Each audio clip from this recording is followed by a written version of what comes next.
පොඩි පහේ අන්බොක්සින් එකට තමයි අද ඉතින් ඇවිල්ලා තියෙන්නේ. අපි බලමු මොනවද තියෙන්නේ කියලා ඇතුලේ. හරි.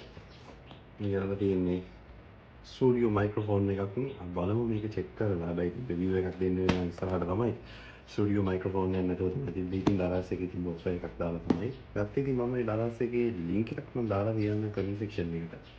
බලමු ඉතින් ඇතුලේ කොහොමද මොනවද තියෙන්නේ කියලා. හරි අපි බලමු මොනවද තියෙන්නේ කියලා. මේක ඇතුලේ ඉස්සරහින් තියෙන්නේ මම හිතන්නේ අර ඉන්ස්ටලේෂන් එක මම දන්නේ හරියට ඒක. මේ එක තමයි තියෙන්නේ. මොනවද තියෙන්නේ.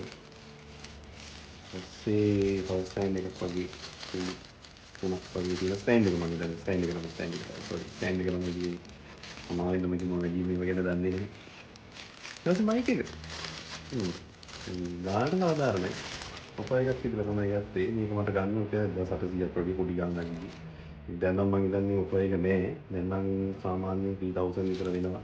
ඉතින් අවුලක් නැහැ. ඉතින් මම හිතනවා ගානට සාධාරණයක් ඇති කියලා. ඉතින් චෙක් කරලා බලන්න ඕනේ. මේ තියෙන මැනුවල් එකකුත් තිබ්බා. ඉතින් මෙන්න මේ විදිහට තමයි මික්‍රොෆෝන් එක ඇටච් කරගත්තට පස්සේ ආවේ. ඇටච් කරගෙන තියෙනවා හරියද දන්නේ නැහැ. ඉතින් මම බලලා හයි කරගත්තා.